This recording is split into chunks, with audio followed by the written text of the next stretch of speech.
सोचिए आपने एक स्टॉक में इन्वेस्ट किया, सब कुछ ठीक चल रहा है और एक दिन न्यूज़ आती है जिस स्टॉक पे आपने इन्वेस्ट किया था वो अभी डीलिस्ट होने वाली है फ्रॉम द स्टॉक एक्सचेंज।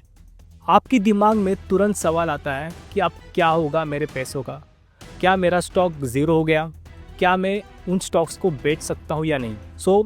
आज की वीडियो में हम समझेंगे कि डीलिस्टिंग का मतलब क्या होता है, वॉलेंट्री एंड इनवॉलेंट्री डीलिस्टिंग में क्या फ़र्क होता है, और जब किसी कंपनी का स्टॉक डीलिस्ट होता है तो एक रिटेल इन्वेस्टर के पास क्या ऑप्शन होता है। देखिए, डीलिस्टिंग का सिंपल मतलब होता है किसी कंपनी का स्टॉक अब ऑफिशियली स्टॉक एक्सचेंज पर ट्रेड नहीं करेगा, यानी आप उसे नॉर्मल मार्केट हार्स में एनएससी या बीएससी पर खरीद बेच नहीं पाओगे।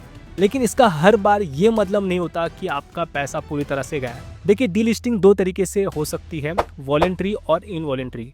वॉलेंट्री डीलिस्टिंग तब होती है जब खुद कंपनी डिसाइड करती है कि अपने शेयर्स को स्टॉक मार्केट से हटा देगी।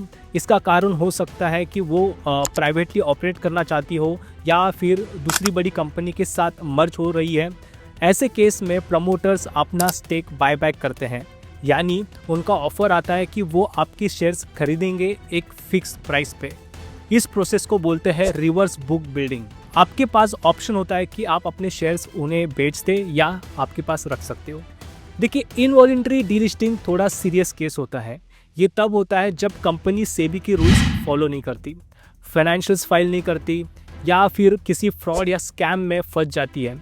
ऐसे में एक्सचेंज खुद उस कंपनी को डीलिस्ट कर देती है और यहाँ प्रॉब्लम होती है क्योंकि कंपनी तो शेयर्स बायबैक नहीं करेगी और इन्वेस्टर के पास शेयर्स रह जाते हैं बिना किसी लिक्विडिटी के। ऐसे शेयर्स को आप ऑफ मार्केट या अनलिस्टेड मार्केट में बेच सकते हो, लेकिन बायर मिलना काफ़ी मुश्किल हो जाता है और प्राइस यूजुअली काफ़ी कम होती है। इसलिए ऐसे स्टॉक में इन्वेस्ट करने से पहले रिसर्च करना बहुत ज़रूरी होता है। कंपनी के फाइनेंशियल्स, मैनेजमेंट, कंप्लायंस हिस्ट्री सब कुछ चेक करना चाहिए। तो समरी ये है कि वॉलेंट्री डीलिस्टिंग में आपको एग्जिट का मौका मिलता है, लेकिन इनवॉलेंट्री डीलिस्टिंग में शेयर्स बेचना मुश्किल होता है। डीलिस्टिंग का मतलब पैसा गया ऐसा नहीं है, लेकिन एक्शन लेना ज़रूरी है।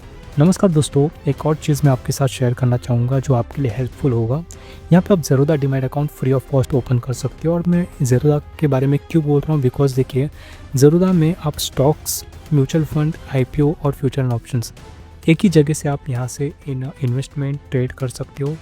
एंड एक और चीज़ मैं आपको बताना चाहूँगा, ज़ेरोधा का जो प्राइसिंग है यहाँ पे ज़ीरो चार्जेस है for equity and mutual funds. मतलब जहाँ पे म्यूचुअल फंड के लिए आपको कमीशन देना पड़ता है, यहाँ पे आपको डायरेक्ट म्यूचुअल फंड्स में आप इन्वेस्ट करके यहाँ पे कोई भी कमीशन नहीं लगेगा।